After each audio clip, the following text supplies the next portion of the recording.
In the throes of World War II, the German military's aggression devastated France, leading to its swift fall. Jean, a French piano teacher orphaned by the loss of her parents, lived solely with her grandfather. One day, a German soldier informed them that a portion of their home was requisitioned to serve as living quarters for a captain. With no other options and fearing retribution, they reluctantly complied. During the anxious wait for the captain's arrival, Jean and her grandfather felt a mix of fear and unease. To ease the tense atmosphere, her grandfather suggested she play a piece on the piano. As the melodious sounds filled the room, the German captain unexpectedly entered, captivated by the music. Jean, catching sight of him, abruptly stopped playing. The captain greeted them courteously, introducing himself as Werner and expressing regret for his presence. He explained that he was ordered to stay there, not by choice. The grandfather and Jean chose silence as their form of resistance against the invader, refusing any form of communication despite the captain's polite demeanor. One day, Jean's bicycle was stolen, forcing her to walk to her teaching job. The captain, noticing her struggle, offered her a ride, which Jean firmly declined. That evening, the captain opened up to them, sharing that he lost his father in war as a child, emphasizing the universal pain inflicted by conflict on both French and German families alike. Before joining the military, he was a composer and a lover of literature, questioning the purpose of war. He cherished French literature and German music but was compelled to fight due to familial obligations. After sharing his thoughts, the captain retired to his room, leaving Jean contemplating his words, feeling an unexpected stir within her heart. The next morning, before heading out, the captain saw a child fall and injure himself. He quickly attended to the child, returning him to his parents, an act witnessed by Jean. The parents were close friends of Jean and she had a fondness for the child, leading her to view the captain's actions in a more favorable light. As time passed, Jean increasingly recognized the captain's courteous and gentlemanly demeanor. On Christmas Eve, with her grandfather away,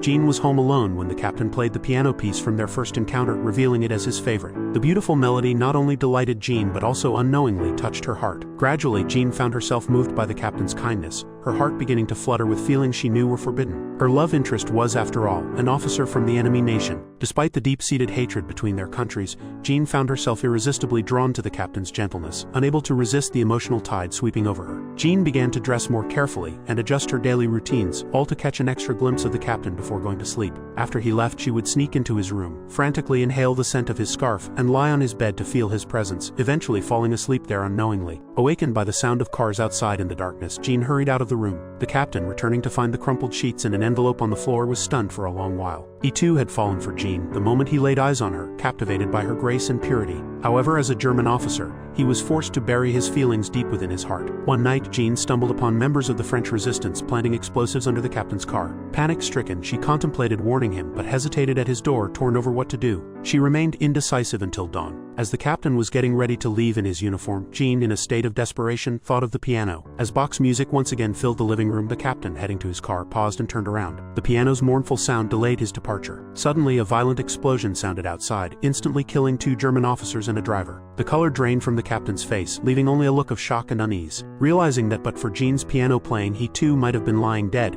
the captain understood the gravity of the situation. The assassination attempt incensed the Germans, leading to the arrest of many members of the French resistance, including the couple who were close friends of Jean and also resistance members. Jean took in their child, raising him as her own. Soon after, the captain received orders to be deployed to the Eastern Front. Knowing the likelihood of his death was high, he sought out Jean for a final farewell. Overcome with emotion, Jean could no longer hold back her feelings and with all her might said what might be her only and last words to him: goodbye. The captain smiled, finally hearing his beloved speak to him for the first time. He smiled as he got into the car and disappeared into the night. Eventually, Jean too joined the French resistance, dedicating her life to the liberation of her country. Thanks for watching.